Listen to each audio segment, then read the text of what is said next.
Hey, thanks for making it to Veterans Info Tap. I'm glad you made it. Wanted to talk about low value claims. It's the opposite of high value claims. You see a lot of videos on high value claims, and that's great. Obviously, those are probably things you're going to file for. But do not neglect other claims that you may have, even if they're warranting a 0% or a 10% rating.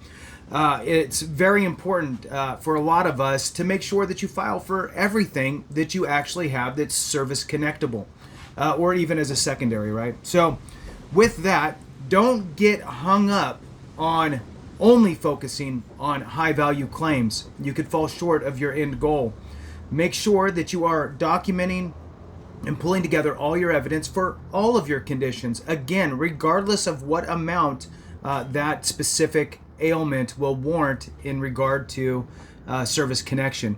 Now, before I jump into it, I want to throw on a very special thank you to Bo Polly 7811. Bo, thank you so much for that super comment, super chat. I really do appreciate the support very much. I truly do. Thank you, Bo Polly 7811. All right, so let's jump into this. Low value claims are arguably more important than high value claims. Why? I know it sounds crazy. Because typically, you're only going to have maybe one or two high value claims. But you could potentially have 3 or 4 or 5 or 6 low value claims, meaning that it's a lower rating, right? And I'm just saying zeros and tens. It could be, 10s and 20s, right? But let's just use zeros and tens. So this is an important aspect of VA compensation and essentially pulling together all of your evidence for all of your claims, claimable conditions, and making sure that you get rated appropriately. Will everybody be 100% rated? No, it's just that's the way, that's how the cookie crumbles, right? If you have service connectable conditions and that type of stuff that would take you to 100%, for some of us, it might only take a couple conditions to get there. For others, it might take 7 or 8 different conditions to get you to that 100% range. But the bottom line is even if 70% or 50% is your appropriate rating with all of your conditions, you should be properly rated.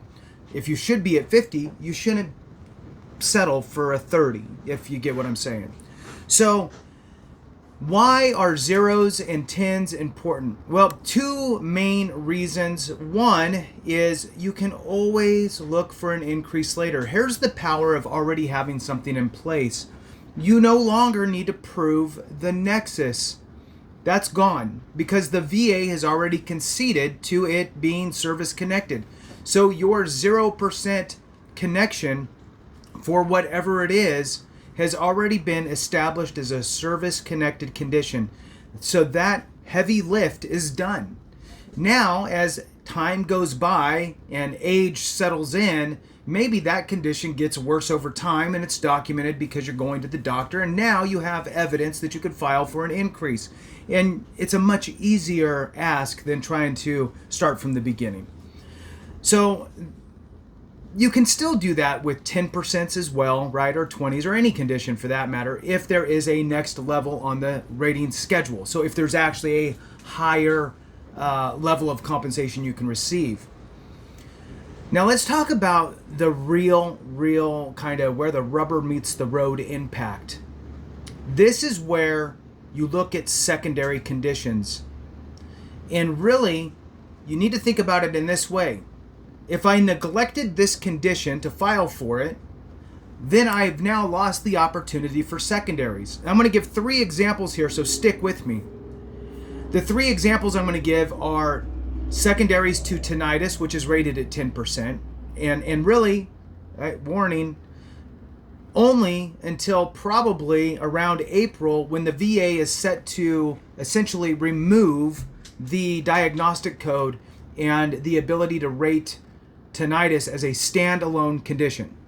Okay, so we're going to talk about tinnitus and secondaries to tinnitus. We're going to talk about PTSD and secondaries to PTSD, and we're going to talk about like lower back pain, lumbar pain, and secondaries to that.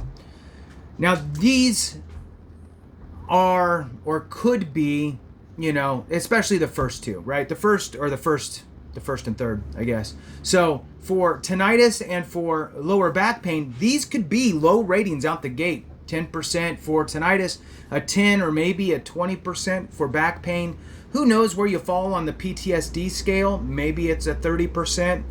Most people are rated higher, but maybe you're on the lower end for some reason. And so let's talk about that as well. I just threw that in because it's a good one for secondaries. Now, when you're looking at VA claims, it's all about evidence. You can't just say, I this because of that. That's part of it, but that's really the conversation that you're having with the doctor, not the VA. Then the doctor compiles that into evidence that you supply to the VA. So evidence is crucial. You still need a nexus when it comes to a secondary condition. Now, why do you need a nexus? Well, it's a nexus just means a link. Okay, with a primary service-connected condition, the nexus is prove that your condition is a result or that it manifested during your time in service. So somehow place it back to your time in service. With a secondary, the nexus becomes show me the link between your service-connected condition and this new secondary condition that you're filing for, right? You have to prove that your secondary condition is a result of your service-connected condition in some way. Now, you need medical evidence for that. You can't just say, I have migraines because of my tinnitus. Nobody cares that you say that. You need to go to a doctor. Now, two things. Nexus Letter helps you get the connection, whether it's a secondary because you're linking it to a service-connected condition, or if you're doing a primary, right? You need a nexus. A nexus letter helps you establish that if you don't have the evidence at hand or you need to bolster it up. Nexus letter. DBQ, Disability Questionnaire, helps you to really articulate the level of impairment in relation to the schedule of ratings, which helps you get the appropriate level of compensation. It's important. The form itself is not worth anything. It's the information that's put into the form. So you either need to train your doctor up on completing these things appropriately, and if they do, great, you're going to save some money. If you can't get your doctor up to speed, or your doctor doesn't want to, or can't, or won't, or whatever, AME, American Medical Experts, link is in the description and in the comments. You can utilize, have a free conversation. Consultation's free, have a conversation, decide if it's right for you. That's on you. It's just an option.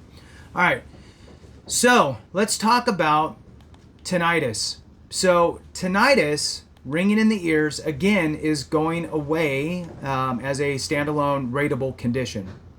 But currently, common secondary conditions that can develop due to tinnitus include mental health, like anxiety, depression, insomnia, migraines included, hearing loss, sleep apnea even, somatic symptom disorder, and sometimes even erectile dysfunction. Essentially, the stress and frustration caused by tinnitus can manifest into other mental and physical health issues. If you're able to document this medically, great. You have an avenue. Now all of a sudden your 10% rating for tinnitus has manifested into multiple ratings at higher levels. And again, this is how you basically compound your ratings with the VA funny math to get to the higher ratings. Let's talk about lumbar problems, right? So you have back pain. It's horrible, right? But you go in and you get rated, and the VA says to you, look, you're 10% for your back, or 20% maybe. And you're a little bit baffled because your back really does suck. Well, you now have this service-connected condition that you can now go for secondaries with. So common secondary conditions for your back issue, basically common secondary conditions to lumbar lower back pain include sciatica, radiculopathy, degenerative arthritis of the spine, and quite frankly, any joint issues you have anywhere, Go get checked for arthritis as a secondary. Just saying. Urinary frequency or incontinence, I'm not sure how you say it, myelopathy, depression, obesity, gastrointestinal issues, and hip, leg, foot disabilities, often stemming from nerve compression caused by lumbar issues.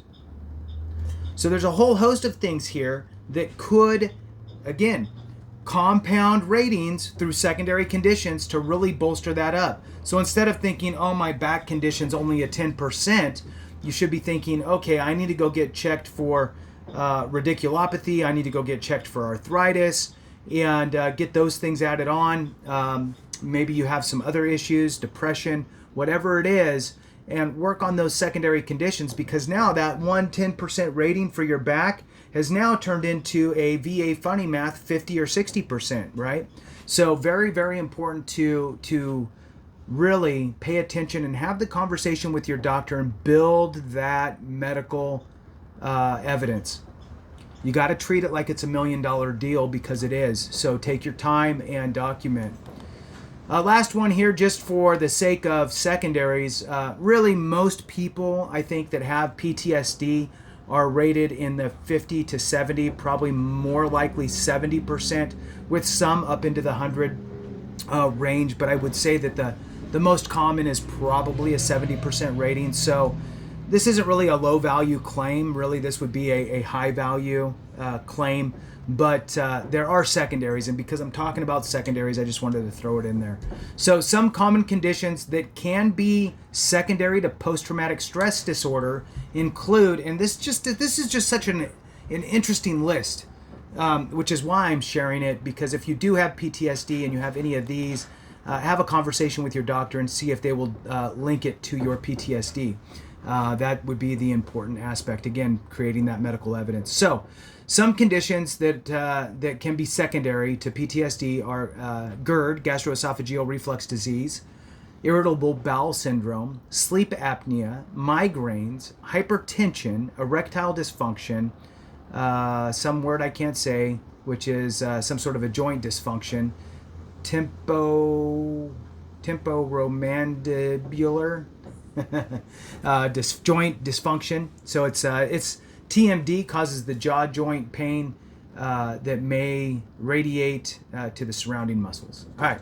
So other conditions that can be secondary to PTSD are obviously more mental health issues like depression, anxiety, substance use disorders, tinnitus, asthma, coronary artery disease, chronic fatigue syndrome, chronic obstructive pulmonary disease, diabetes, fibromyalgia. So just to name a few, the big deal here is get with your medical professional and have them develop a Nexus letter that ties your secondary condition to an existing service-connected condition. And a DBQ could be appropriate to get you the right level of rating as described in the schedule of ratings from the VA. If your doctor can't, won't, or doesn't, you can reach out to AME. Their links are in the description and the comments. Have a free consultation and see what they could put together for you. All right, thanks so much for watching. I appreciate you. Have a great one, and remember, if we don't take care of each other, something went wrong.